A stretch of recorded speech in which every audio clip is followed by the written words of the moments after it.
I'm with former Scotland internationalist and former London Scot and current London Scottish director Kenny Logan. Kenny, we're on this incredible journey at the moment. What's your favourite moment? I think my moment's probably over the last 10 years. You know, what's happened to London Scottish moving from the bottoms of the English leagues right to the Championship, and now being in the top 3 and 4 of English rugby, just below the Premiership. I think it's very hard to bring a moment. I think it's a journey which has been amazing, and that's what we've been talking about. A lot of the board and people like Rod Lynch have been there through the good times and the bad times, and we're almost getting back to the good times again. It's a great journey. I'm with former Scotland internationalist, former London Scottish player and former London Scottish coach, Alistair Macgregor. Alistair, what is your favourite London Scottish moment? Well, I'm not so certain about a favourite London Scottish moment, but one of the funniest was playing towards the end of the season back in the mid-70s, and we were playing against Moseley, and the second row was a chap called Nigel Horton. I think he probably had one brain cell. He was a policeman, what do you expect? And during the game we were spending most of the time fighting each other, which is one of Nigel's famous events. Anyway, the bottom line was it was very late in the game and the sun was over the stand at Richmond, and I was falling to the ground, and all I could see was this massive big face coming towards me, or body coming towards me, and I thought, if I go down here he's going to scalp me with his feet. So I threw a punch out, referee penalised me, don't do that again, and it wasn't him. So I went into the bath afterwards and apologised to the referee, because I thought it was Nigel Horton, and he said if it was Nigel Horton, he said I wouldn't have penalised you. So that was one of the funnier days of my life at London Scottish.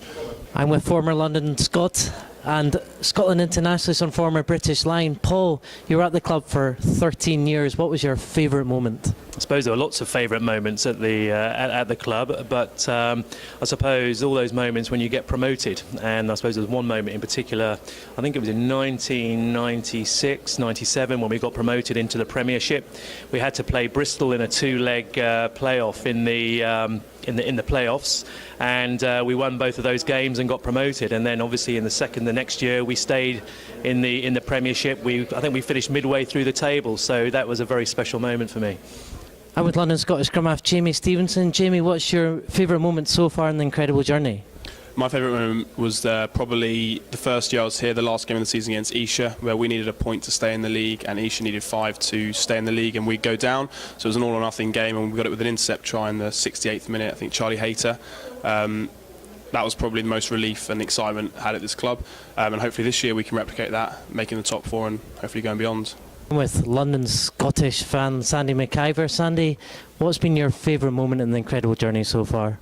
Well, the favourable moment, Andy, in the incredible journey was certainly when we got promoted from Division 1, and the season that David Howell scored the try at the end of the game against Barking. In fact, I was right behind the post when he scored the try, and I was on his back almost before he put the ball down. But the great thing about the season was we started the season with a terrible start, really, because we lost the first 3 games against Blackheath, Barking and Rosslyn Park. In fact, the Rosslyn Park game is probably my least favourable moment, but having said that, to win all the remaining games in the season and then do the business at Barking was absolutely fantastic. So we went from rock bottom at the start of the season to an absolute high at the end of the season, and we all celebrated in the Hope pub when we got back to Richmond, and it was a fantastic night. So that by far is my most favourable moment, and you might get bored listening to everyone who that is their favourable moment, but that clearly was such a high.